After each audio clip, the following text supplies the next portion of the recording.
Muy bien, queridos, vamos al texto bíblico, el libro de los Hechos de los Apóstoles, capítulo 26. Vamos a leer los versículos 27, 28 y 30.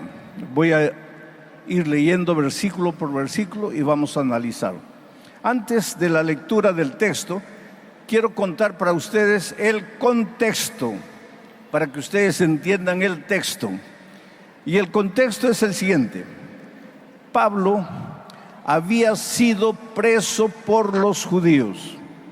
Ya estaba preso 2 años, injustamente, porque acusaban a Pablo de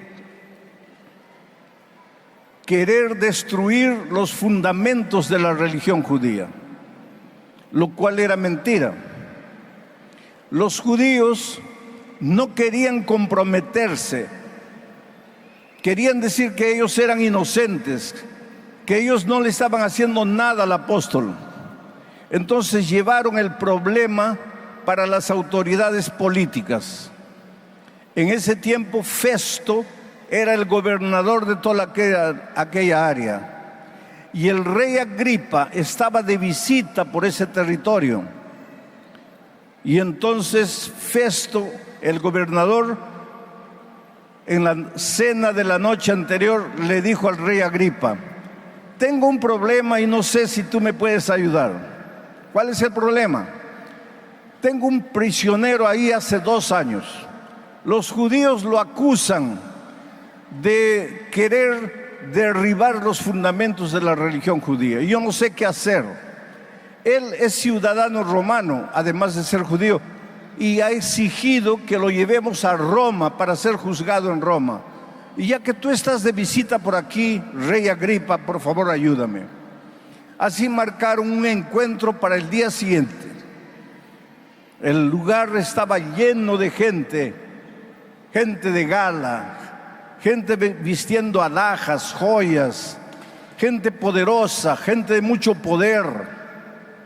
Cuando se abrieron las puertas y entró el apóstol Pablo encadenado, con ropas de prisionero. Pablo no sabía para qué lo estaban llevando. El rey Agripa quería saber quién era Pablo, y hubo un diálogo entre ellos. Como parte de ese diálogo viene el texto que vamos a leer ahora, para que ustedes entiendan. Vamos al texto. Versículo 27.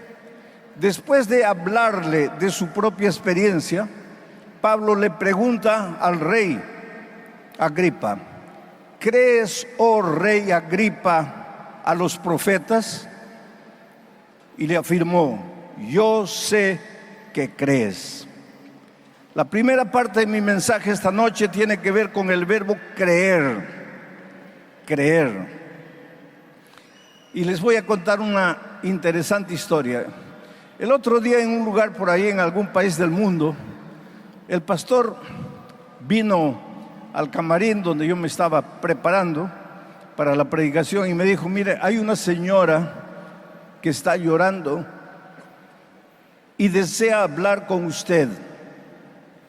Y yo quisiera que usted le dé un tiempo, porque esa señora ya ha estudiado toda la Biblia, ya conoce el mensaje, pero no quiere bautizarse. ¿Sabes que hay mucha gente que no entiende lo que es el bautismo?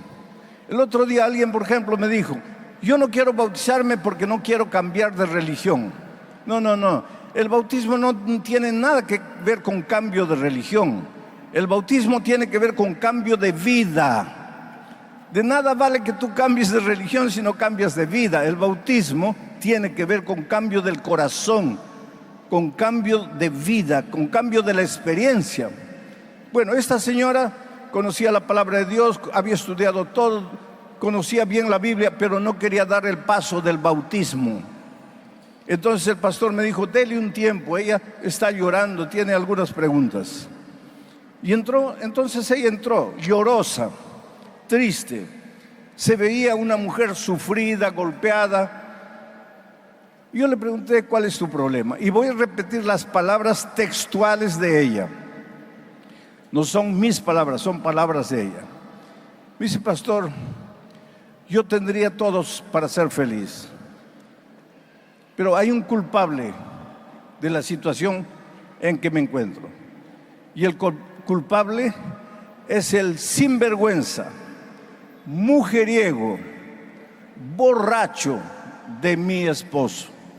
Palabras de ella. Mujeriego, borracho, incrédulo, sinvergüenza, palabras de ella. Le dije, ¿pero qué te hizo él? Y entonces ella me contó la triste historia de su vida. Dice, pastor, ya no sé qué hacer con él. Me vive engañando, me engaña con una, me engaña con otra, me engaña con las vecinas. Y lo peor de todo, las vecinas se ríen de mí, se burlan de mí, porque él conquistó a todas las vecinas y yo salgo a la calle, tengo vergüenza de andar por la calle. Y yo le digo, pero cuando ustedes eran novios, cuando ustedes eran enamorados, ¿cómo era él? Él me dice, pastor, era la misma cosa, un mujeriego de primera. Me engañaba con mis mejores amigas. Y yo le hago una pregunta simple. ¿Y entonces por qué te casaste? Y miren la respuesta de ella. Pastor, es que cada vez que yo lo descubría, él me pedía perdón, él lloraba, él me decía que era la última vez, que nunca más me iba a engañar. Y yo le pregunto, ¿y tú le creíste? Y ella me dice, sí, pastor, yo le creí. Y esa es mi desgracia. Ahora, yo no le dije a ella lo que te voy a decir esta noche a ti. Al sinvergüenza, mujeriego, en las palabras de ella, al sinvergüenza, mujeriego, borracho de su marido, le creyó. Pero cuando le pregunté, ¿y por qué no te bautizas? ¿Sabes lo que me dijo? Es que no estoy segura. Es que algunos me dicen que me están engañando, que me están lavando la cabeza, el cerebro. Entonces yo no sé si creer, si no creer. Al Señor Jesucristo no sabe si creer o no creer. Ahora, al sinvergüenza, mujeriego y borracho le creíste. Ustedes se ponen a pensar en la incoherencia del ser humano. Somos incoherentes. Creemos con una facilidad. El celular toca. Abres un mensaje. Te acabas de ganar un carro Fiat, 0 kilómetro, pero mándanos 2,000 para los gastos de la documentación. Tú inmediatamente mandas los 2,000. A Jesús no le crees. Al estafador le crees. ¿Por qué seremos así los seres humanos? Los hombres pueden decirnos lo que quieran, les creemos. Pero cuando Dios nos habla, ¿será verdad? ¿No será verdad? ¿Cómo será? Es por eso que de unos años atrás me he propuesto no predicar sin tener el texto bíblico abierto, porque quiero que ustedes vean lo que está escrito, para comprobar que no les estoy predicando lo que yo imagino, lo que yo creo, sino que estoy leyendo el texto bíblico y comentando el texto bíblico. Aquel día, Pablo se encontró frente al rey Agripa. El rey Agripa era un hombre poderoso, era rey, tenía coronas, una corona, mientras que Pablo era un pobre prisionero. En lugar de una corona tenía cadenas en sus manos y en sus pies. El rey era soberano. Pablo era un pobre esclavo, prisionero. Sin embargo, el rey era un hombre desesperado y vacío.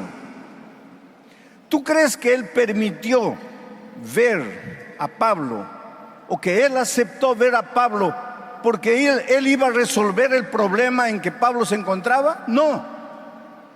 Él tenía autoridad para hacerlo, pero no se atrevió a resolver el problema porque iría contra los judíos. Entonces, si él no iba a resolver ningún problema, ¿para qué aceptó verlo? Por un simple motivo. Él había oído hablar del Señor Jesucristo. Cuando Jesús estuvo en esta tierra, encontró gente destruida, acabada, vacía, y la restauró, porque el Evangelio restaura. Cuando Cristo estuvo en esta tierra, encontró ciegos, paralíticos, mudos, los hizo ver, los hizo andar, los hizo hablar, porque el Evangelio restaura. Cuando el Señor Jesús estuvo en esta tierra, encontró cadáveres y los resucitó, porque el Evangelio te resucita, el Evangelio te hace de nuevo. Tú puedes estar en el fondo del precipicio, tú puedes estar amarrado a todos los vicios del mundo, pero el Evangelio tiene poder para libertarte y para restaurarte y para hacerte de nuevo. Y Agripa sabía de eso. Y Agripa sabía que Pablo estaba preso por predicar al Señor Jesucristo. Y ahora Agripa quería oír del Señor Jesucristo. Era un pobre hombre vacío. Su esposa, que estaba con él en aquella ocasión, era su propia hermana. Pobre Agripa vivía en un pecado de incesto. En las noches no tenía paz. Tú sabes que una de las tragedias de esta vida, ¿sabes cuál es? Es que cuando salimos por la calle, todos ven nuestro rostro, nuestra ropa, ven nuestras expresiones, pero no tienen la capacidad de ver nuestro corazón. A veces de mañana te despiertas lleno de problemas, discutes con el esposo, o con la esposa, o con los padres, o con los hijos. Tienes un montón de deudas para pagar, o estás corriendo peligro de perder el empleo, o tienes dificultad en el trabajo, pero te levantas y sales a la calle y sonríes para todo el mundo. Buenos días, qué buenos días. Es el peor día de tu vida, pero buenos días. La gente nos ve riendo, pero por dentro estamos llorando. La gente no tiene la capacidad de ver lo que hay en tu corazón. En este mismo momento, muchos están aquí, tal vez por un compromiso social. El otro día, un muchacho vino llorando a frente, entregando su vida a Cristo, y me dijo: pastor, yo soy un ateo, yo no creo en Dios, yo no creo en nada, pero esta noche vine porque me gusta una joven de la iglesia y yo quiero conquistarla, y ella me invitó, y yo no vine porque quería oír hablar de Dios. Yo no creo en la Biblia, yo no creo en nada, yo vine para conquistarla. Pero no importa el motivo por el que hayas venido, la verdad es que esta noche estás aquí y te vas a confrontar no conmigo, te vas a confrontar con la palabra de Dios, te vas a confrontar con el Espíritu Santo que toca tu corazón, que trabaja en tu corazón. Y aquel muchacho esa noche fue tocado por el Espíritu de Dios. El rey Agripa llamó a Pablo, dialogaron. Pablo no le predicó un sermón, Pablo le contó su propia experiencia. Tú sabes que el mejor sermón que alguien puede predicar no sale de la boca, sale de la vida. Tú sabes que el mejor sermón que tú tienes no está escrito en un papel, lo has vivido, es tu testimonio. ¿Cómo Dios te encontró?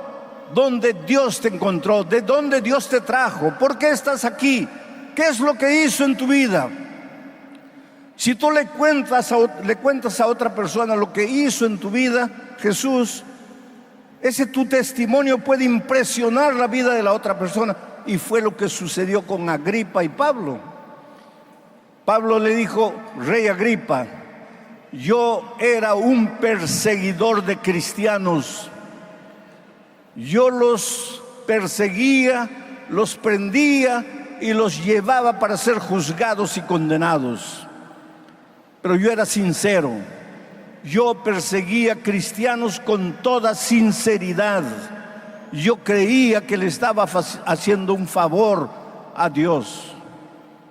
Ahora mi pregunta es, ¿eres un hombre sincero con Dios? ¿Eres una mujer sincera? ¿Los sinceros podemos equivocarnos? ¿Existe en la Biblia salvación por la sinceridad? ¿Tú crees que tu sinceridad es garantía de salvación? Tu sinceridad acaba cuando te confrontas con el espejo de la palabra de Dios. Hasta que tú no sabías lo que estaba escrito, eras sincero. Pero cuando te deparas con la verdad, tu sinceridad acabó. A partir de ahí tienes que tomar una decisión. Pablo era un hombre sincero y con toda sinceridad perseguía a los cristianos. Y un día, a mediodía, camino de Damasco, montado en su caballo, el texto bíblico no dice caballo, pero los perseguidores en ese tiempo andaban montados en caballos. Pablo caminaba yendo a Damasco para aprisionar cristianos, cuando a mediodía el sol estaba esplendoroso, pero apareció un sol más esplendoroso que el sol de mediodía, un reflejo de luz que lo empañó, y él cayó por tierra y comió polvo. Y cuando quiso abrir los ojos, se dio cuenta que ya no veía, estaba completamente ciego. Y en su incapacidad, en su impotencia, en su desgracia, en su tragedia, en su derrota, en su fracaso, oyó una voz, la voz de Dios, que le decía: Saulo, Saulo, ¿por qué me persigues? Y él, desesperado en la oscuridad, porque no veía nada, preguntó: Señor, ¿quién eres tú? Y la voz le respondió: yo soy Jesús, a quien tú persigues. Toda su vida pensó que le estaba haciendo un favor a Dios. Y aquel mediodía entendió que estaba persiguiendo al propio Dios. Pero para entender lo que estaba haciendo, tuvo que caer, tuvo que comer tierra, tuvo que quedar ciego. Y en la inoperancia de la vida entendió que estaba persiguiendo al Señor Jesucristo.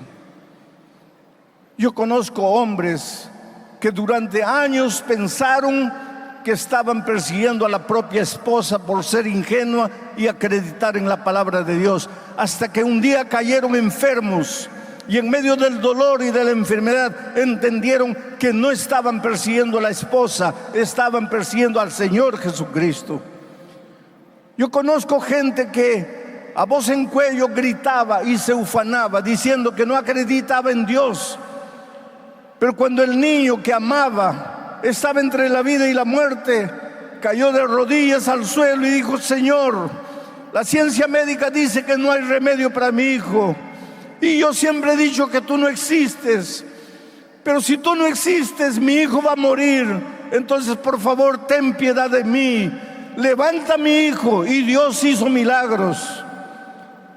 Qué pena que muchas veces, para entender que estamos huyendo del Señor Jesucristo, tenemos que conocer el lado oscuro de la derrota y del fracaso.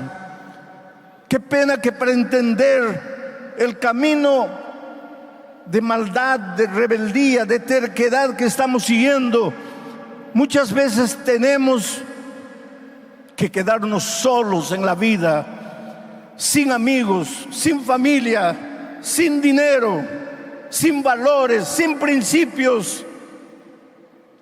Cuando el viento de la indiferencia sopla y castiga tu rostro, cuando humanamente no sabes para dónde ir, no sabes qué hacer, entonces levantas al cielo y dice: Señor, ayúdame. Mi padre, que ya descansa en Cristo, durante años dijo no, no, no. En unas vacaciones que yo retorné de Brasil, ya lo encontré en situación delicada. 2 meses después que yo partí, él descansó.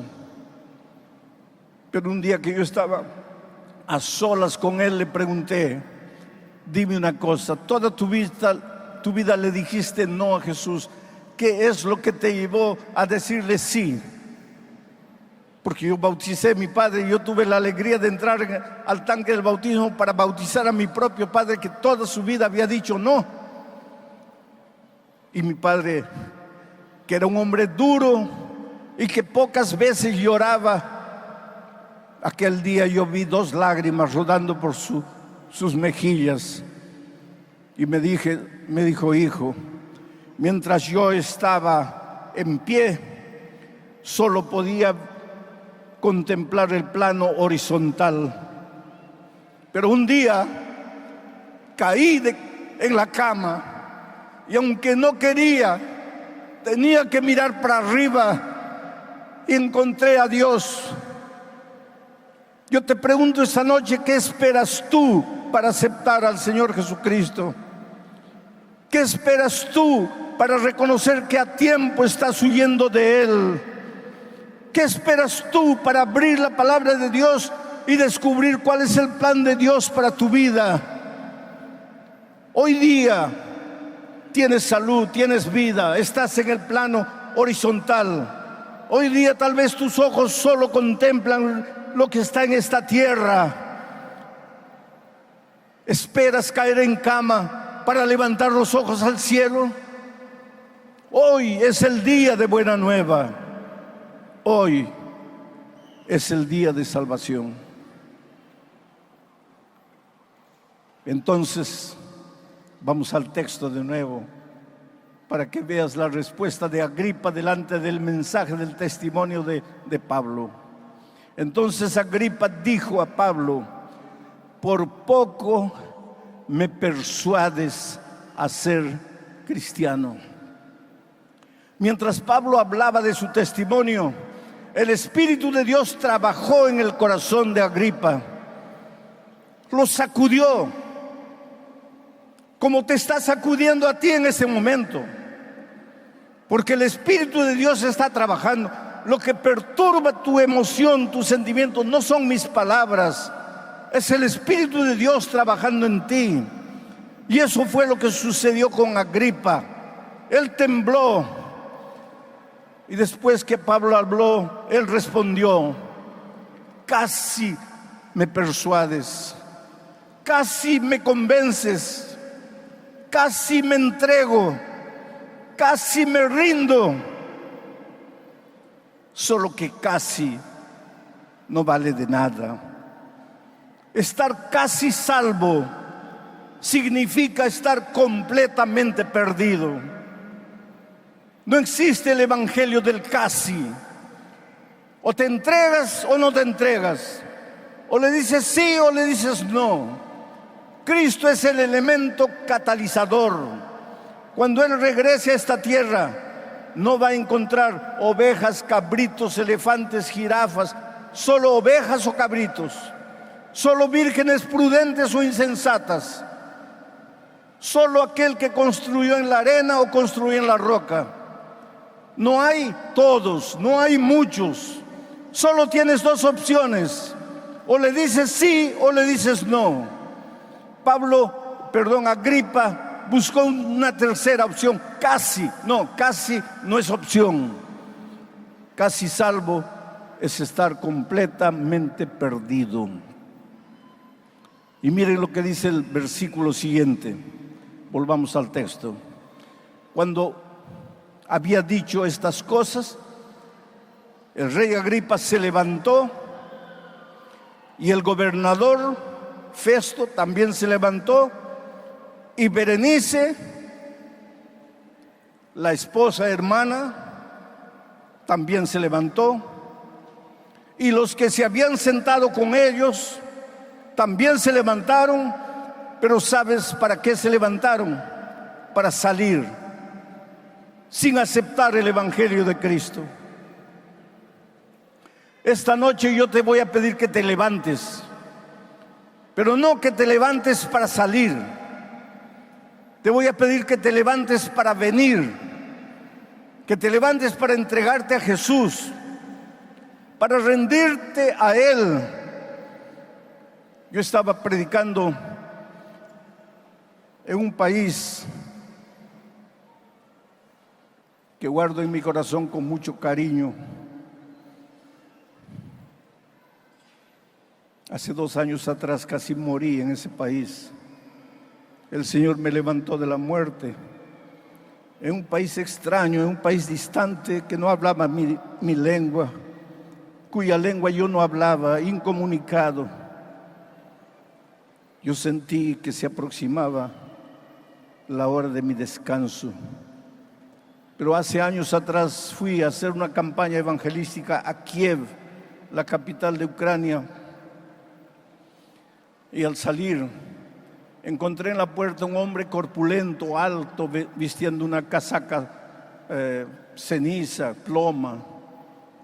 Me impresionó que un hombre tan alto y fuerte estuviera llorando. Y antes de entrar a la camioneta, me acerqué para preguntarle, ¿está todo bien? Y cuando él reconoció que yo era el hombre que acababa de predicar, me abrazó fuerte. Y llorando me dijo, pastor, yo soy ateo, yo no creo en Dios.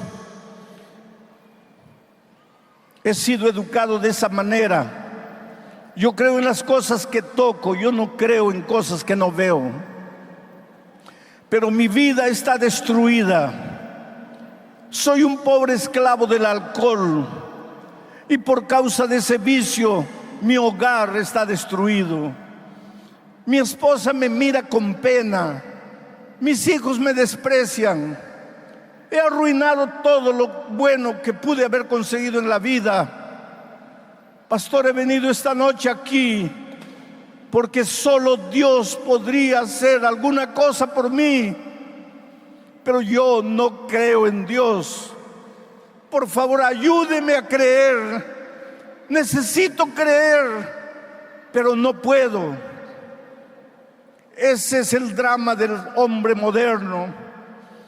Tú puedes hacer lo que quieras, puedes luchar con tus manos, puedes ser inteligente, brillante, puedes dominar el conocimiento de nuestro siglo, puedes luchar para tener un futuro mejor, inclusive puedes alcanzar y encontrar dinero, fama, poder, gloria, lo que tú quieras, pero en el fondo eres un hombre vacío, una mujer vacía. En el fondo necesitas de Jesús, ¿sabes? Porque un día saliste de las manos de Dios y nunca serás feliz mientras no te devuelvas a Dios. Aquel hombre, verlo me dolía, porque yo estaba viendo en él el retrato del hombre de este siglo que necesita desesperadamente de Dios, pero tiene miedo de comprometerse con Dios, que necesita desesperadamente de la fuerza interior que solo Dios puede dar, pero tiene miedo de abrir su corazón y rendirse al Señor Jesucristo. La vida te ha golpeado, los seres humanos te han herido, estás tan resentido que piensas que Jesús puede hacer lo mismo por ti. Em meu país há 3 regiões diferentes: a costa, beira-mar, muita verdura, muita fruta; a serra, nas montanhas, pouca verdura, pouca fruta, muito grão, muita batata, muito trigo, muita carne de cordeiro; e a selva, a Amazônia, muita verdura, muita fruta, exuberância de fruta. Bom, minha esposa nasceu na selva, na Amazônia, eu nasci na serra. Ela nasceu e cresceu comendo muita fruta. Eu nasci e cresci sem comer muita fruta. E vou falar do mamão, por exemplo.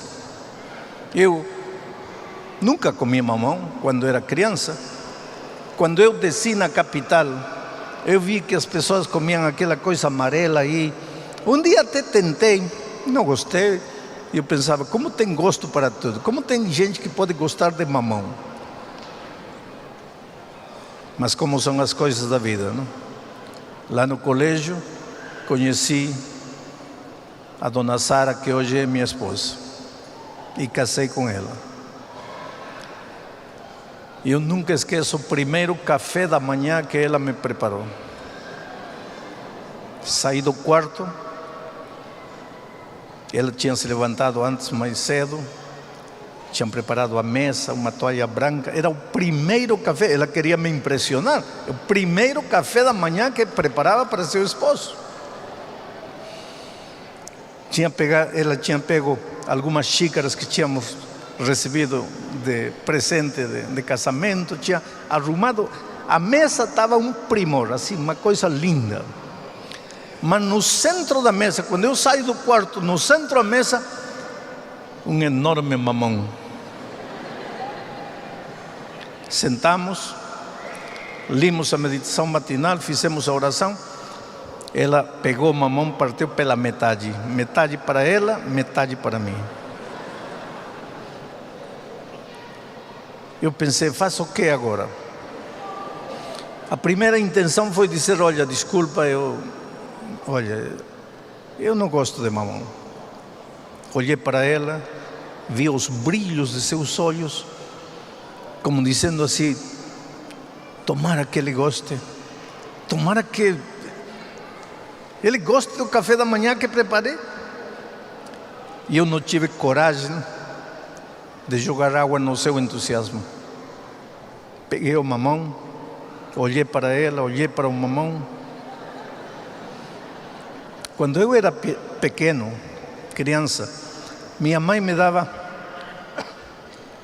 um purgante chamado azeite ricino. É a coisa mais horrível que pode existir na vida. E minha mãe me dava isso uma vez cada 2 meses. Era coisa terrível. E eu chorava, era criancinha, eu chorava. E ela me pegava e dizia assim, filho, na vida vai tomar coisas piores. Mas quando tiver que tomar ou comer algo que você não gostar, lembre-se deste conselho. Feche os olhos, aguente a respiração e mande para dentro. Eu nunca pensei que o conselho de minha mãe ia me servir. Aquele dia fiz isso, fechei os olhos e terminei. E quando olhei para ela, ela estava assim, com um sorriso, como dizendo, que bom que ele gostou. Bom, acabou. Na manhã seguinte me levanto, entro na sala de jantar e aí na mesa outro enorme mamão. Aí pensei, não, desta vez eu tenho que falar. Ela partiu um mamão, metade para ela, metade para mim. E eu fiz uma pergunta, você gosta muito de mamão? E ela me disse, para mim não existe café da manhã sem mamão. Aí eu fechei os olhos e comecei a imaginar o resto da minha vida. Vou ter que comer mamão todo dia, não pode ser. Agora entendo o que Paulo diz. Tudo isto me pareceu lixo por amor a Cristo Jesus. No segundo dia, engoli o mamão. No terceiro dia, engoli o mamão. No quarto dia, engoli o mamão. E já passaram quase 50 anos desde aquele dia. Se hoje você me perguntar, pastor, qual é a fruta que mais gosta? mamão. Agora te digo uma coisa, veja. Em que momento eu comecei a sentir sabor? Não sei. Em que momento eu comecei a gostar do mamão? Não sei. Uma coisa eu sei. Hoje minha esposa está longe de mim. No hotel eu entro no café da manhã, pego o mamão. Eu não estou comendo mamão para que ela veja que estou comendo. Eu como mamão porque eu gosto. Mas no começo não gostava. Claro que não gostava. E quando descobriu minha esposa, quando um dia numa pregação eu contei a história. E ela disse, mas você não gostava? Não, não gostava, mas agora gosto. Hola amigo, ¿qué hacer para que la experiencia cristiana permanezca siempre viva? Yo conozco muchas personas que dicen, pastor, en los primeros días de mi experiencia cristiana todo era bonito, pero ahora me siento agonizando en la vida espiritual. Bueno, ¿qué hacer entonces para que la experiencia cristiana no se marchite nunca? Existen 3 maneras de cultivar el compañerismo con Jesús. Ya lo vimos anteriormente, el estudio de la Biblia, la oración y la testificación. Vamos a hablar hoy de la testificación. ¿Cuál fue el método que Jesús usó para distribuir el pan en aquel milagro de la multiplicación de panes y peces? ¿Te acuerdas? Jesús agarraba el pan, entregaba para los discípulos iban a la multitud y entregaban a las personas. Quiero que pienses bien en los pasos. Jesús, los discípulos, la multitud. Ahora, guarda ese pensamiento porque voy a tocarlo más adelante, pero en este momento respóndeme. ¿Qué es lo que hizo la mujer samaritana cuando se sintió salvada y perdonada después de su encuentro con Jesús? En San Juan 4 está la historia de la mujer samaritana. Ella dejó su cántaro y se fue corriendo a la ciudad para contarle a todos que había encontrado a Jesús en su vida. Ahora guarda también esa experiencia. Piensa en el endemoniado gadareno. ¿Qué es lo que Jesús le dijo al endemoniado después que él fue curado? Lucas 8, 38 y 39. Anda los tuyos a tu casa, cuéntale a tu familia lo que Dios hizo por ti. Mira, observa que los discípulos reciben el pan y corren a la multitud para compartir el pan con la gente. La samaritana encuentra el perdón en Cristo y hasta se olvida de su cántaro para partir corriendo y contar la noticia a sus vecinos. El gadareno encuentra la libertación en Cristo y vuelve a contar la buena noticia a sus familiares. ¿Por qué? ¿Por qué cada persona que se encuentra con Jesús sale corriendo para contarle a otros la noticia? ¿Por qué? Simplemente porque la única manera de conservar viva la experiencia de comunión con Cristo es contar a los otros lo que Jesús hizo por nosotros. Mira esta declaración que quiero que la entiendas bien. El que no ejercita las facultades que Dios le ha dado, no solamente dejará de crecer en Cristo, sino que perderá la fuerza que tenía. Camino a Cristo, página 80. Y esta otra cita, mira. Es por el hacer el bien a otros que se tornará en bendiciones para nosotros mismos. Este fue el designio de Dios al darnos una parte que hacer en el plan de la redención. Camino a Cristo, página 78.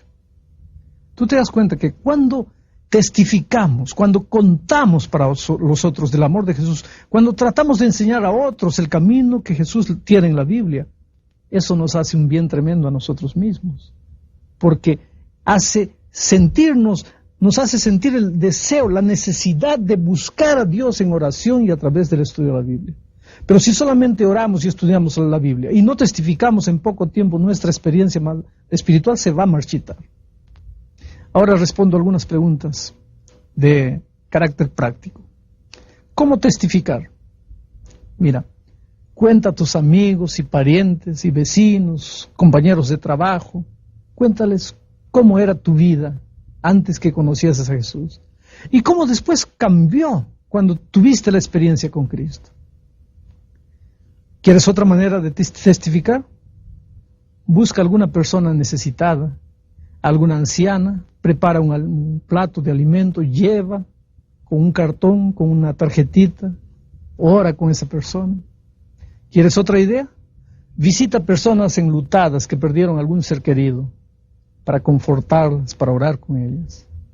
O entonces llama por teléfono a los miembros desanimados de la iglesia. El sábado de mañana mira quién faltó y en la tarde visita a esas personas.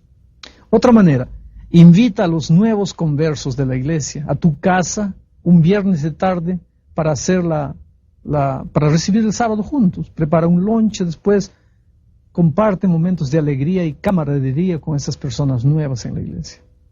¿Quieres otra idea? Lleva un pan casero a tu vecino. O prepara una torta en el día del cumpleaños, llévale una tarjetita, ora con él.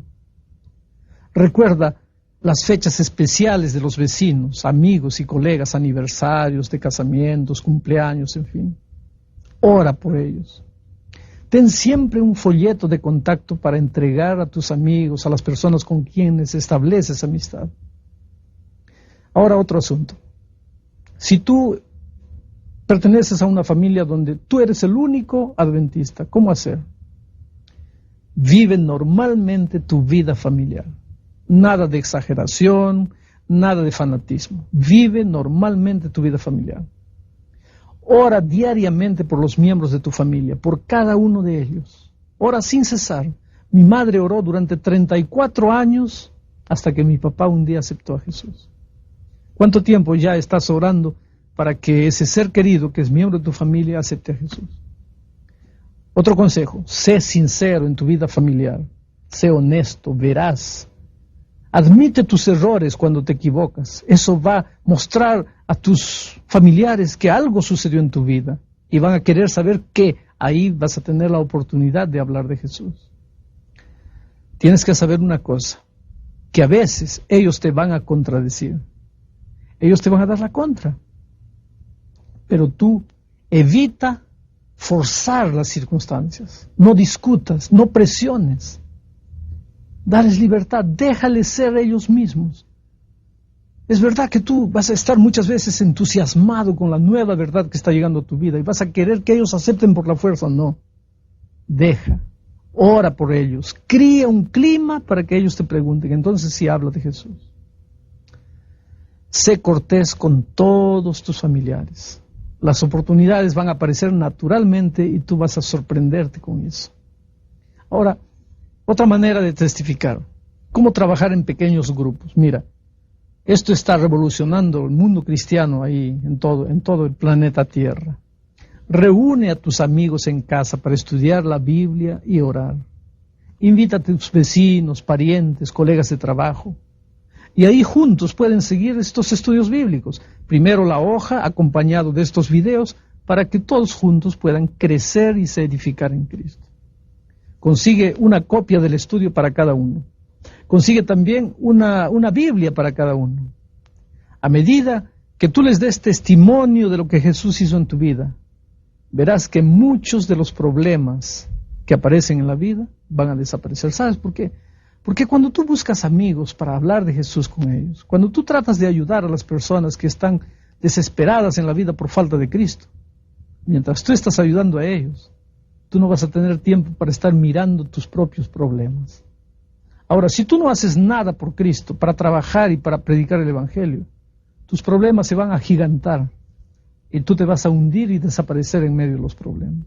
Por eso, ora, estudia la Biblia y testifica. No te olvides de eso. Eso es básico para que tu experiencia cristiana se mantenga siempre viva.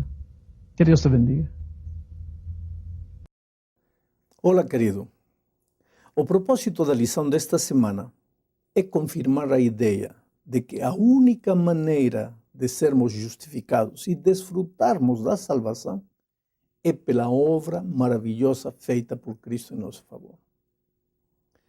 Note o que diz o último verso do capítulo 4 que estudamos a semana passada. É o verso 25 do capítulo 4. Diz: o qual por nossos pecados foi entregue e ressuscitou para nossa justificação.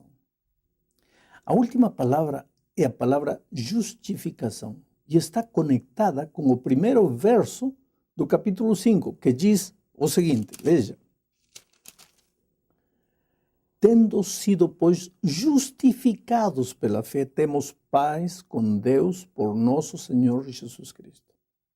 A palavra pois sinaliza que Paulo continua desenvolvendo o tema que ele estava apresentando no capítulo 4. Até aqui, na epístola aos Romanos, Paulo tem mostrado três coisas. Em primeiro lugar, nos capítulos 1 a 3, ele mostra a necessidade de uma justificação. Precisamos ser justificados. Todos os homens somos pecadores e culpados diante de Deus. Em segundo lugar, no capítulo 3, versos 24 a 28, Paulo mostra o caminho da justificação. É apenas pela graça, mediante a fé, baseada na obra redentora de Cristo na cruz. E, finalmente, o capítulo 4 mostra uma ilustração da justificação. Diz que nem sequer um homem tão bom como Abraão foi capaz de ser justificado pelas suas obras. Agora, no capítulo 5, Paulo começa uma nova sessão. Aqui, ele ensina alguns benefícios da justificação. A justificação é a dádiva gratuita de Deus e vem num pacote. Quem acreditar recebe o presente no momento em que aceitar Jesus. Em Romanos capítulo 5, Paulo quer que abramos esse pacote e vejamos alguns dos benefícios e das bênçãos que há dentro do pacote. Que benefícios? No verso 1, por exemplo, se afirma que, havendo sido justificados por Deus, temos paz. Pode existir algum presente maior do que a paz? Querido, Paulo não está falando de paz exterior. O próprio Senhor Jesus disse, no mundo tereis aflições. Mas o apóstolo fala de paz interior. Daquele sentimento bom que se sente na hora de dormir. Daquela sensação de que não se deve nada a ninguém. Daquela tranquilidade, mesmo no meio da dor e das dificuldades. Mas não é apenas paz. No verso 2, se diz que ao sermos justificados também temos entrada pela fé nessa graça na qual estamos livres. Entrada. Você sabe o que isso significa? Alguma vez já te fecharam as portas de algum lugar? Como você se sentiu? Dá vontade de chorar, não é? Você se sente mal. Sente vergonha, vontade de que a terra pudesse abrir, te engolir. Não é assim. Bem, mas Paulo afirma que quando somos justificados, as portas da graça se abrem de par em par. Não porque fizemos algo de bom, mas porque confiamos em Jesus. Mas esses não são os únicos benefícios da justificação. Além de termos paz e termos a entrada na graça, há algo mais ainda. Nos versos 3, 4 e 5, se diz que os justificados nos gloriamos na tribulação, porque a tribulação produz paciência, e a paciência prova, e a prova esperança. Outro dia, alguém me perguntou como uma pessoa podia gloriar-se na tribulação. Isso é loucura, me disse. Bem, é loucura para quem não conhece Jesus. Mas se você acreditar que foi justificado por Deus, então a dor não vai te destruir. Pelo contrário, a dor será um instrumento de crescimento nas tuas mãos. O segredo está na expressão justificado por Cristo. Porque se você acreditar nisso, significa que você acredita que mesmo que tenha pecado, Se você confia em Jesus e vai a Ele, Deus vê você como se você nunca tivesse pecado e, ao mesmo tempo, vê a Jesus como se tivesse cometido todos os teus pecados. Ou seja, pela fé, os teus pecados foram transferidos a Jesus. E a morte que você merecia, Ele morre por você, para te dar a vida que Ele merecia. Isso te proporciona paz, ainda em meio das dificuldades. Sabe, uma das coisas tristes da vida é que quando alguma coisa triste acontece, alguma coisa má que traz dor acontece em nossa vida, a primeira coisa que pensamos é: Deus está me castigando. Por quê? Porque você não tem a consciência da justificação. Bom, a segunda parte da lição considera os versos 6 a 11 do capítulo 5 aos Romanos. A ideia principal é a seguinte: o pecado trouxe separação entre Deus e o ser humano, por uma simples razão. Deus é santidade, não pode aceitar o pecado. Deus é amor, o amor constrói, mas o pecado destrói. Portanto, a ira de Deus cai sobre o pecado, porque o pecado destrói. O que Deus mais ama, que são seus filhos. A ira divina tem como propósito a destruição completa e final do pecado. Por ocasião da segunda vinda de Cristo, o pecado será destruído para sempre, não ficará nem raiz nem galhos. Mas é necessário entender que a ira divina não cairá sobre o ser humano, mas sobre o pecado. Agora, os únicos seres humanos que serão destruídos junto com o pecado serão aqueles que se agarraram do pecado e não quiseram soltá-lo. Por quê? Porque amaram o pecado, não amaram a Deus. Escolheram a morte, não escolheram a vida. Por isso, o verso 8 diz: mas Deus prova o seu amor para conosco, em que Cristo morreu por nós, sendo nós ainda pecadores. Você percebe? Deus ama o pecador.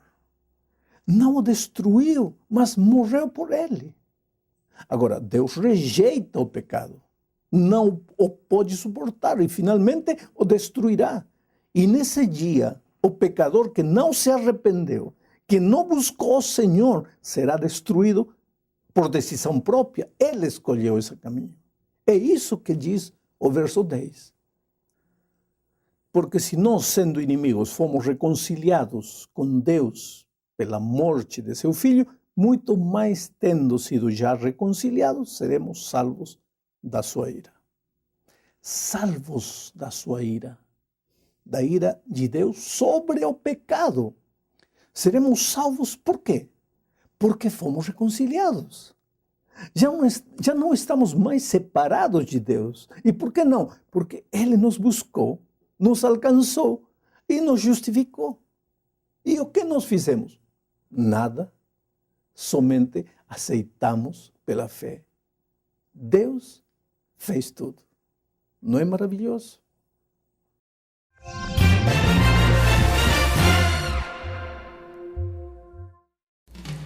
Pastor Alejandro Bulhon, considerado um dos maiores pregadores do mundo, depois de 40 anos de serviços, chegou a hora de se aposentar, diminuir o ritmo, mas só um pouquinho. Pois é, agora, depois da aposentadoria, o pastor Bulhon, em média, faz palestras somente 300 noites por ano. Além disso, escreve livros e pensa até em fazer um filme. O roteiro já está pronto. Bem, ele concedeu uma entrevista exclusiva à repórter Ana Paula durante um programa realizado recentemente em São Paulo.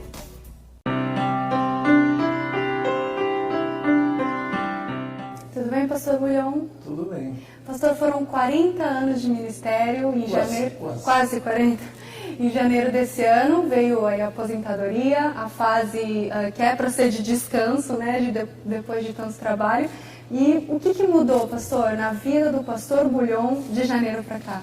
Olha, na vida de um pastor, em realidade com a aposentadoria, a única coisa que muda é que o aposentado não tem chefe.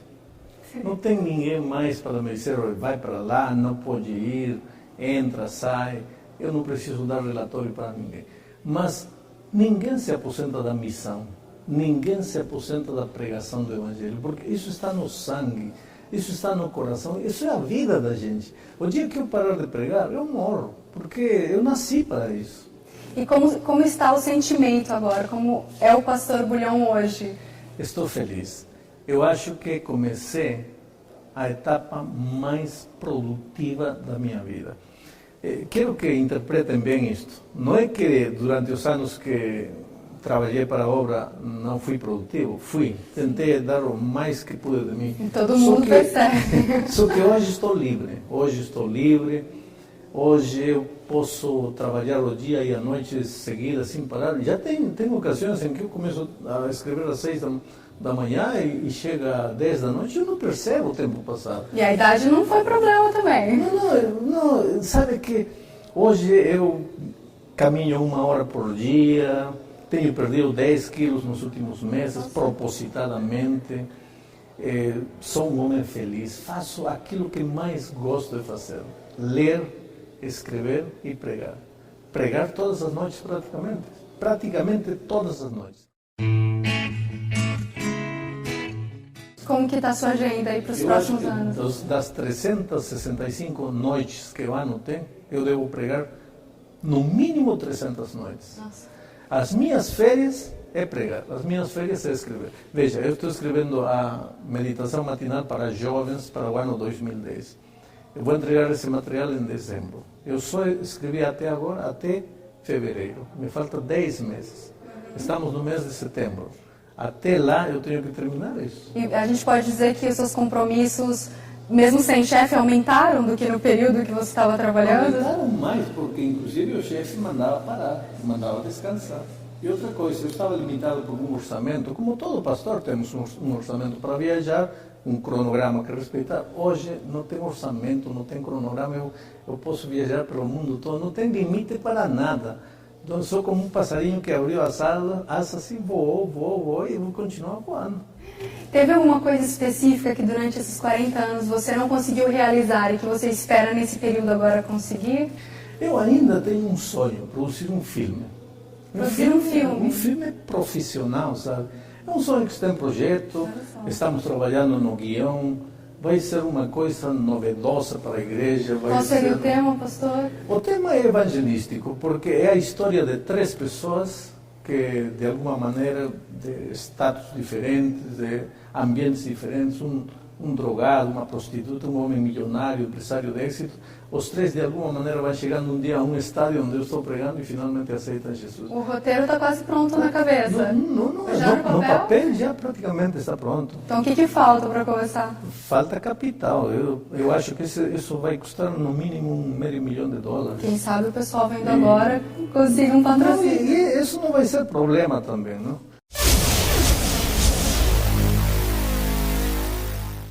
Sabe, o grande problema hoje, e em todo, é a pirataria. Porque no dia seguinte que o filme sai, os piratas saem. E como custear a produção? E ainda dizendo que a produtora vende caro. Por quê? Porque eles não gastaram um centavo, eles não investiram nada, eles só copiaram e fizeram circular. Eu acho que a pirataria, às vezes, é um dos impedimentos para que o evangelho seja pregado e para que nós tenhamos materiais em maior abundância. A gente tem que ter consciência que, apesar de ser um material evangelístico, também tem um custo. E às vezes acaba, lógico, dentro da igreja isso sendo disseminado. E o pirata não tem consciência disso, ou se tem consciência não lhe importa isso. Tem mais alguma coisa que mudou, pastor? De lá para cá, de janeiro para cá? Olha, eu estou viajando muito. Quando trabalhei em América do Sul, estava limitado à América do Sul. Claro que a divisão me permitia sair um pouco, visitar outras divisões, mas hoje, praticamente todo o meu trabalho está concentrado na África, na América do Norte principalmente, na Europa. Tenho compromissos para a Itália, para a França no próximo ano, para Johannesburgo, para Angola, para Tóquio, para o Japão. E principalmente nos Estados Unidos, acabo de fazer a rede por televisão, pelo canal Esperança em espanhol, para todos os Estados Unidos, desde Chicago a primeira, e a segunda de Phoenix. Continua. Então, para mim, a vida continua. Continuo pregando, continuo feliz. Não tive um mês para parar, descansar, tirar férias, ir para a praia, nada disso. Estou envolvido na missão. E o bom de tudo é que agradeço a Deus porque me sinto bem de saúde, me sinto ainda com força para Posso perguntar a idade agora? Pode perguntar. Eu me aposentei com 60 anos de idade. Bem certinho, né? Sim, poderia ter trabalhado até os 65. Mas eu acho que eu quero deixar, eu tenho um sonho, deixar... Deus vai me chamar ao descanso em qualquer momento. Isso é a lei da vida. Eu estou preparado para isso. O senhor vai vê-lo voltar. Seria o melhor, não? Seria maravilhoso, mas se não for, não é problema. De todas maneiras, vou acordar para ver o Senhor Jesus voltando. Mas eu gostaria de descansar, deixando pelo menos material escrito para ser publicado, pelo menos para 15 anos pela frente. Os Sinais de Esperança é um projeto da Igreja Mundial, da Conferência Geral. Vai ser o livro missionário mundial do próximo ano para a igreja toda no mundo. Está sendo lançado em 66 idiomas e dialetos no mundo, uma tiragem inicial de 25 milhões, inclusive em português, com o nome Sinais de Esperança. Fala dos sinais da volta de Cristo. É uma obra inédita. Sempre tínhamos autores americanos para este projeto. É a primeira vez que eles estão tomando um autor latino e traduzindo isso para todas as línguas do mundo. E aqui no Brasil já está chegando, né? Aqui está sendo lançado esta semana com a presença do vice-presidente da Conferência Geral, o pastor Ted Wilson, que está vindo exclusivamente para o lançamento deste projeto aqui. E como está a sua agenda, então, para os próximos anos aí? Até o ano 2012... 2012. Não tenho uma data livre. Nossa. Estou comprometido. Pastor, como fica a família nesse momento, nessa Minha fase? esposa ultimamente me acompanha mais, viaja mais comigo. E sempre há 4 ou 5 dias para ir a uma praia. Essa é a vantagem. Hoje eu posso pegar o avião, ir a um lugar, descansar um pouco, retornar, enfim. Mas estou comprometido muito com o trabalho. Pastor, eu gostaria que o senhor deixasse uma mensagem agora para a igreja, para todos aqueles que estão assistindo agora a nossa entrevista, nesses momentos. Que bom que estamos terminando com este tema, querido. Veja, o sonho de Deus é vir a esta terra e encontrar uma igreja linda, gloriosa, sem mancha, vestida como uma noiva de branco para receber a seu noivo. Uma igreja perfeita. E essa igreja só vai acontecer quando cada membro de igreja tiver consciência de que não existe vida cristã se não gasta tempo orando todo dia. Não existe vida cristã se não gasta tempo estudando a Bíblia todo dia. E não existe igreja cristã se cada membro não está envolvido na missão de trazer alguém para Cristo. O que você precisa fazer? Só sair, ser amigo, mostrar-se amigo, mostrar gentileza e deixar que o Espírito de Deus faça o resto. Deus abençoe você ricamente. Muito obrigada, pastor. Um abraço. Hola, mi amigo querido. ¿Has pensado alguna vez si hay salvación para una persona que en la opinión de la gente ha caído al fondo del pozo?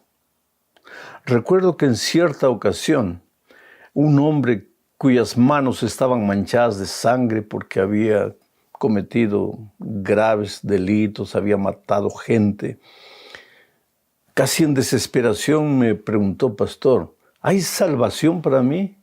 Y él mismo se condenó y dijo: no, para mí no hay salvación.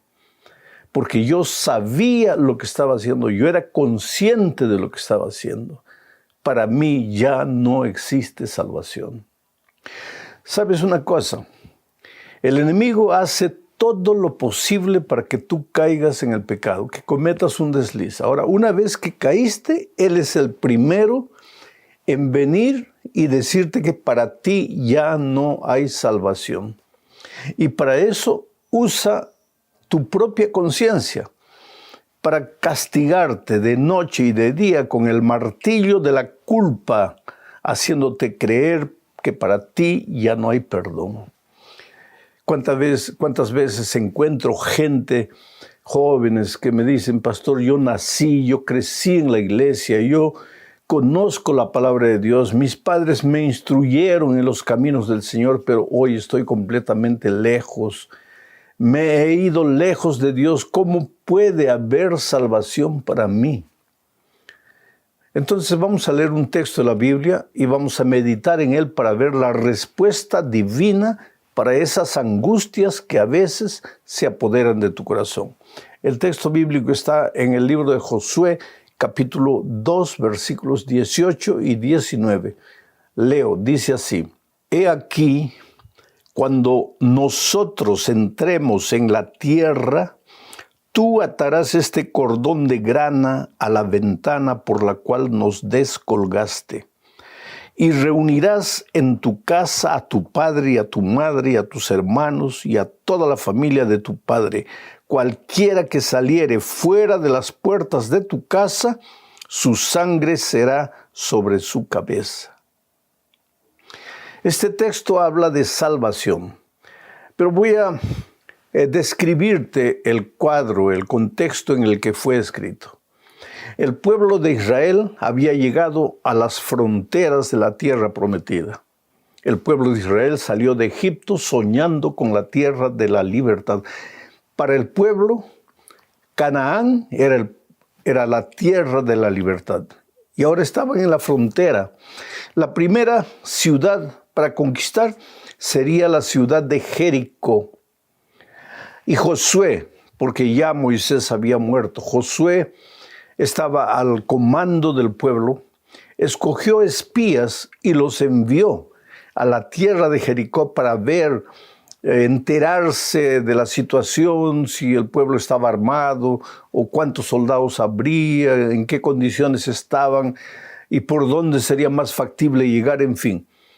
Esos espías fueron descubiertos y los persiguieron y ellos corrieron, se escondieron de un lugar al otro y el enemigo venía ahí atrás de ellos hasta que ellos encontraron un esconderijo seguro en la casa de una mujer que la Biblia llama de Rahab.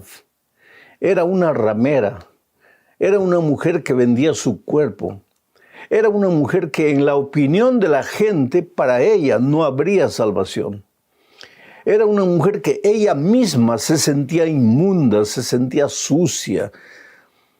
Tanto así que su casa estaba casi en la frontera de la ciudad.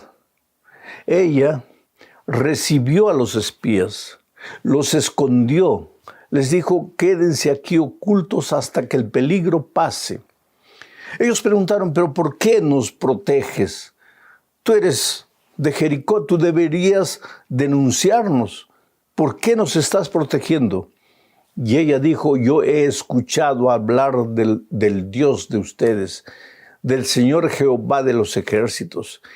He visto cómo Dios los ha sacado a ustedes de Egipto con mano poderosa, cómo los ha cuidado a través del desierto, cómo los ha vigilado, los ha guardado, los ha librado de peligros. Yo sé que ustedes no son un pueblo cualquiera. Yo sé que ustedes vienen bajo la dirección de Dios. Y yo sé que esta ciudad, Jericó, mi ciudad, está condenada a ser destruida. Entonces yo quisiera que ustedes me acepten.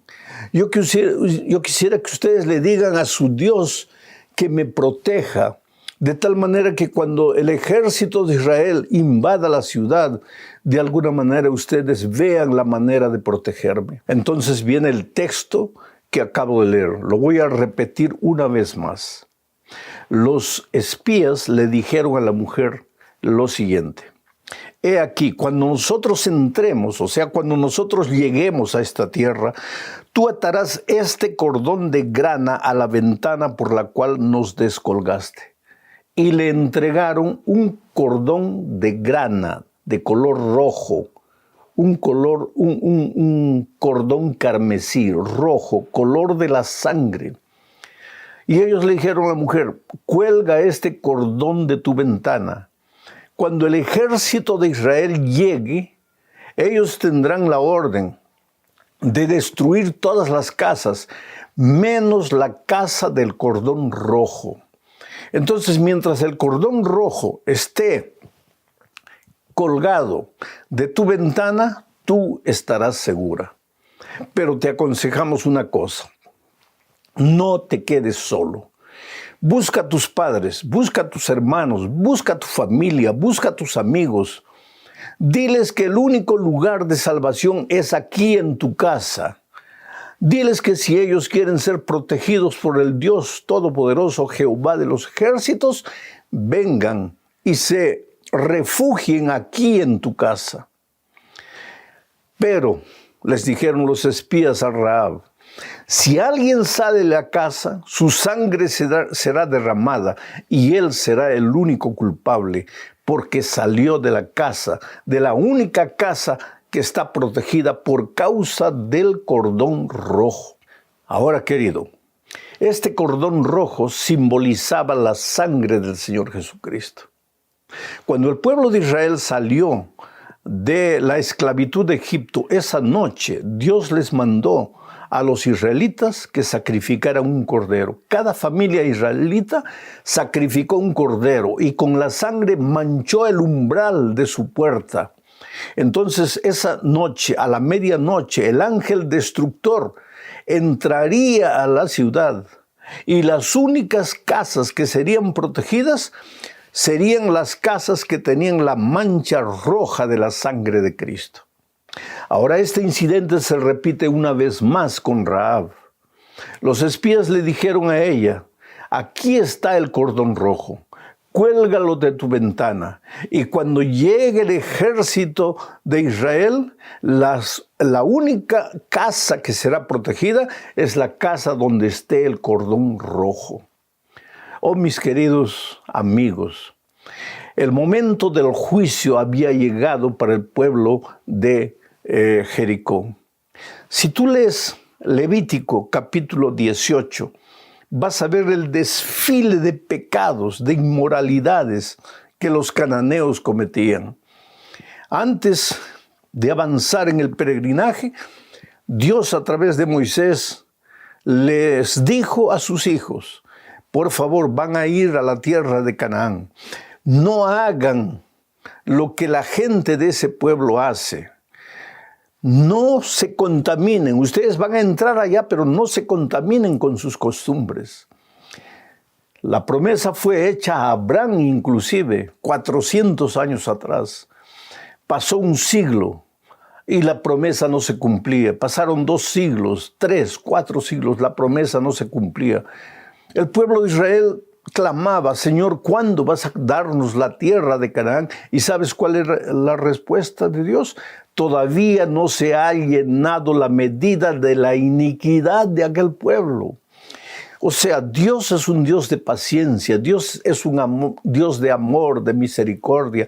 Dios espera, Dios no se cansa de esperar. Pero es que el ser humano cuando se aparta de Dios, se encamina hacia el abismo de la muerte, porque Dios es vida y cuando el ser humano se separa de Dios, pues entra al territorio de la muerte y cada vez se va degenerando y depravando cada vez más y más.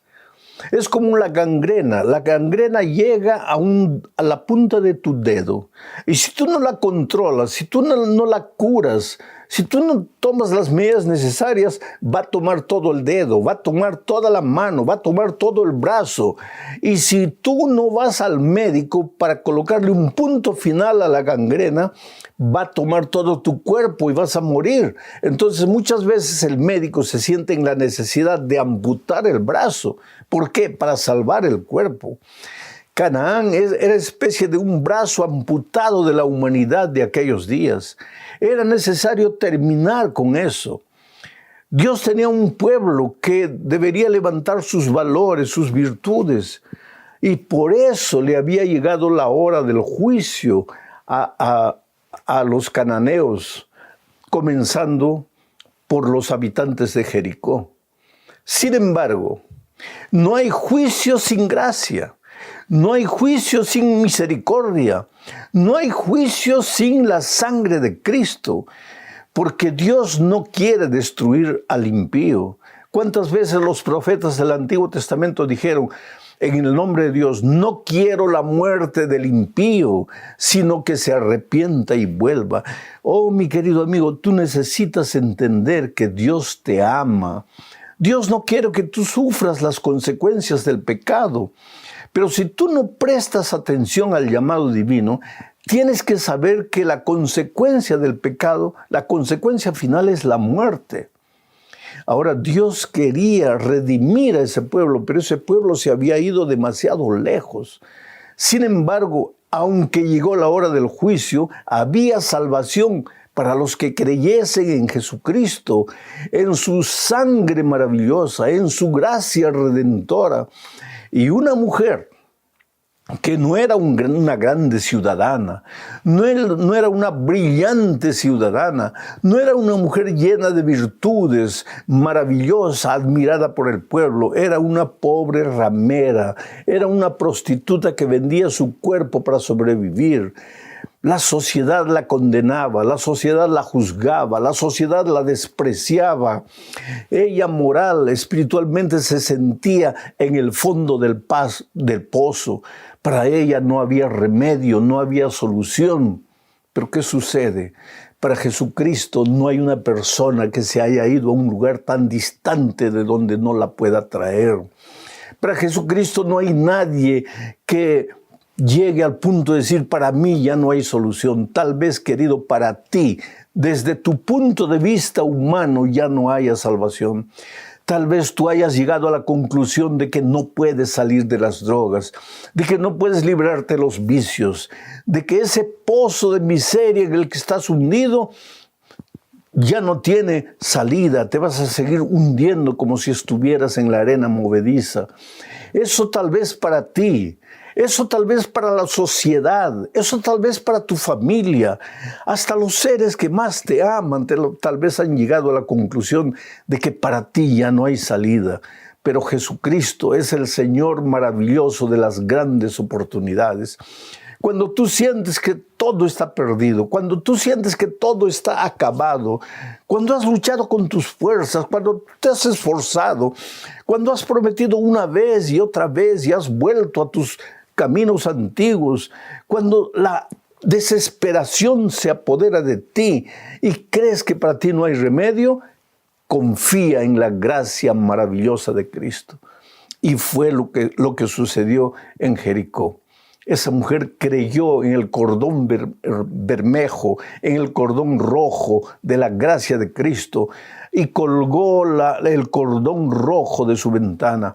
Y cuando llegó el ejército israelita, destruyeron todas las casas, menos la casa del cordón rojo. Sin embargo, antes de que el ejército llegase, ella salió buscando a sus padres, a sus amigos, a sus familiares, porque los espías le habían aconsejado eso. No te salves solo tú. Busca a otras personas a quienes amas o a quienes no ames, o a personas que no conoces. Búscalas y adviérteles que la hora del juicio está llegando, que la única salvación es la gracia maravillosa de Cristo. Diles que vengan aquí y se oculten aquí, porque la destrucción no va a llegar a esta casa. Ahora permíteme imaginar un cuadro.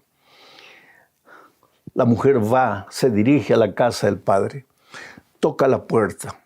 El padre abre la puerta y ve a la hija ingrata, la hija que le trajo vergüenza, la hija que ensució su nombre, la hija despreciada, la hija que vendía su cuerpo en la ciudad. Toda la gente se burlaba de aquel hombre porque no había sido capaz de cuidar a su hija. Ahora ella estaba ahí en la puerta. Seguramente, yo estoy imaginando, el padre la miró y le dijo, ¿qué quieres? ¿Qué haces aquí en mi puerta? ¿Para qué has vuelto? Y la hija le dijo, papá, yo no he vuelto. Yo he venido a hacerte una invitación. Ven a mi casa, por favor. La destrucción está llegando. La hora del juicio llegó. El ejército israelita está viniendo. Solamente hay salvación en mi casa. Ahí está el cordón rojo. Ven para mí, ven para mi casa. Y yo imagino al padre diciendo, ¿qué? ¿Me estás diciendo que la salvación ¿Está en ese prostíbulo donde tú vives? No puede ser. Es que los seres humanos, querido, miramos la salvación de otra manera, no como Dios la ve. Los seres humanos somos amarrados a preconceptos, a prejuicios. Los seres humanos tenemos ideas fijas que no queremos sacar de la cabeza. Tu salvación no depende de la lógica. Tu salvación no depende de lo que los seres humanos entienden por salvación. Tu salvación no depende de la opinión de las otras personas. Tu salvación únicamente depende de Cristo. Y ahí estaba la pobre mujer suplicando al Padre: Padre, por favor, ven a mi casa. Allí está el cordón rojo, ahí está la gracia de Cristo. Y las personas que creyeron fueron. Y cuando la destrucción llegó, fueron salvas. ¿Por qué? ¿Porque la mujer había hecho algo de bueno para defenderlas? No. Simplemente porque habían colgado el cordón rojo de la ventana. Y ese cordón rojo simbolizaba la gracia maravillosa de Cristo. Oh, mi amigo, quiero decirte una cosa. Cuando el Señor Jesús regrese a esta tierra, solo habrá dos grupos de personas. Aquellos que levanten los brazos al cielo para recibir al Señor Jesucristo en gloria y majestad e ir con Él. Y aquellos desesperados que correrán a las peñas y a los montes para pedir que caigan sobre ellos porque no pueden soportar la presencia del Señor Jesucristo. ¿Sabes cuál es la diferencia? Los primeros aceptaron la gracia de Jesucristo. Los primeros están listos para ir con el Señor Jesús, no porque se portaron bien, no porque hicieron buenas obras, no por su fuerza de voluntad, no por su buen comportamiento. Están únicamente porque fueron protegidos por la gracia maravillosa de Cristo. Y los otros no se perdieron o no se perderán porque hicieron cosas malas, se perderán porque no creyeron en la gracia redentora de Jesucristo. Tú este momento solo tienes dos caminos: o vas a los pies de Jesucristo y caes delante de Él y le dices: mira, Señor, yo no valgo para nada, yo he caído al fondo del pozo, yo no tengo buenas obras para presentarte, yo solo te traigo mi vida destruida por el pecado, mi vida manchada. Yo solo te traigo mis ropas sucias, inmundas. ¿Puedes hacer algo para mí? Y en ese momento, querido, la mano del Señor Jesucristo se acerca a ti, te toca. Y con su toque maravilloso, el toque de la fe, tu mal moral desaparece. Tu pecado es perdonado y tú puedes levantar las manos al cielo agradeciendo por la salvación. Pero la decisión es únicamente tuya. Dios te ama. Nadie ha llegado al punto en el que pueda decir: para mí ya no hay salvación. No importa lo que te digan las personas. No importa lo que te diga tu propia conciencia. No importa que tú te mires al espejo de la vida y llegues a la conclusión de que eres un ser que no vale para nada. Dios no te va a salvar porque vales. Dios te va a salvar porque te ama. Y tú para Él eres la cosa más preciosa que Dios tiene en esta vida. Entrégale tu corazón a Jesús. No te quedes sufriendo ahí, no te quedes llorando. Cierra tus ojos, habla con el Señor Jesús, confiésale tus flaquezas, dile que no tienes fuerza de voluntad, dile que no puedes, dile que si dependiese de ti estás perdido, pero que crees en su poder, crees en su gracia, crees en su misericordia. Que Dios te bendiga, que Dios haga maravillas en tu vida en este momento. Vamos a orar. Padre querido, alcanza a miles de personas que están mirando este sermón, que están oyendo este sermón, y haz maravillas en esas vidas, en el nombre de Jesucristo. Amén.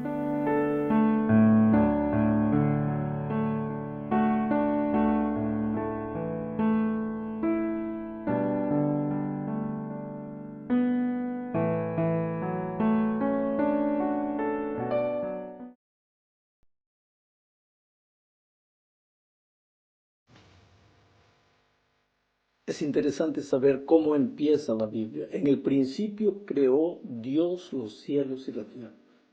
Dios está aquí estableciendo el principio de una vida de prosperidad, de una vida de éxito, una vida victoriosa. Dios en el principio. Mi pregunta es, ¿estás colocando tú a Dios en el principio? Cuando Jesús vino a esta tierra, reunió a sus discípulos y les dijo: mas buscad primeramente el reino de Dios y su justicia, y todo lo demás vendrá por añadidura. Nuevamente se repite el principio de que para que tu vida sea una vida de prosperidad y de victoria, Jesús tiene que estar en el primer lugar. Piensa en eso.